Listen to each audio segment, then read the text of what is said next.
अष्टावक्र मुनि राजा जनक से कहते हैं कि तत्व ज्ञान कोई बाहरी उपलब्धि नहीं बल्कि सूक्ष्म अंतर्दृष्टि की बात है। ज्ञान हर किसी को सहजता से समझ में आ जाए। जो व्यक्ति सिर्फ वासनाओं में डूबा हो, जिसका चित्त केवल भोग, प्यास और शरीर बल में उलझा हो, वह तत्व की गहराई को ना तो समझ सकता है, ना ही ग्रहण कर सकता है। ऐसे लोग जिनकी बुद्धि संकुचित हो, यथार्थ सुनकर भी उसी अज्ञान में लौट जाते हैं। जैसे कोई अमृत भी छड़ में मिला दे तो उसका स्वाद अमृत जैसा नहीं रह जाता।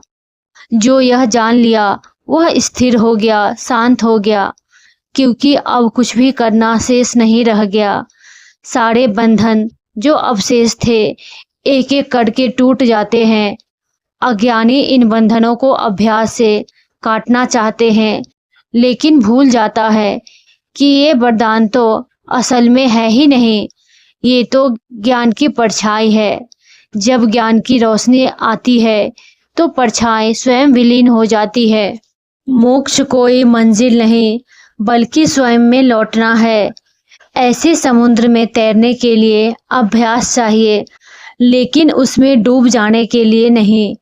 आत्मा में डूबने के लिए बस त्याग चाहिए। त्याग मैं कर रहा हूँ उस भाव का। यह अंततः वास्तविक मुक्ति है। आत्मज्ञान और मुक्ति कोई लंबी यात्रा नहीं, बस एक छलांग भर है। और छलांग है खुद को नियंत्रण करके प्रयास और अभ्यासों से मुक्त होकर निर्षेध भाव में अस्तित्व के हवाले हो जाते हैं। वहीं से आत्मज्ञान की प्रक्रिया आरंभ होती है, बिना किसी योजना और प्रयत्न के। अष्टावक्र कहते हैं, बाहरी ज्ञान तो क्रिया से प्राप्त हो सकता है, लेकिन आत्मज्ञान का मार्ग अक्रियात्मक है, जहाँ पूरी तरह कुछ करना नहीं होता, बस होना होता है। अज्ञानी व्यक्ति ब्रह्म होने की कामना करता है और यही इच्छा उसे ब्रह्म कुछ नहीं चाहता, वह परम ब्रह्म में स्थिर हो जाता।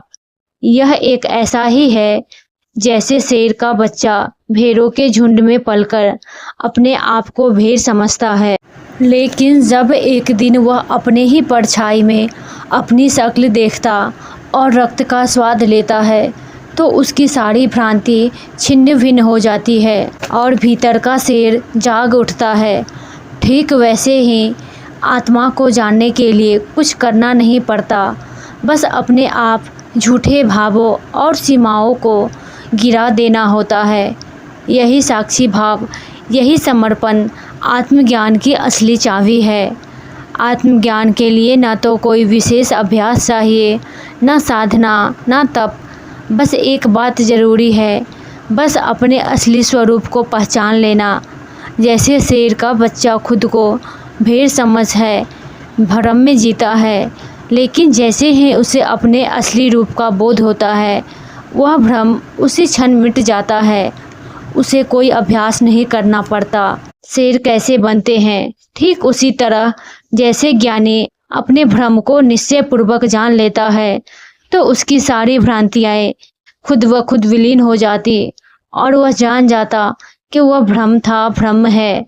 उसे भ्रम बनने के लिए ज़रूरत नहीं। वीडियो अच्छी लगी तो लाइक, शेयर एंड चैनल को सब्सक्राइब करें।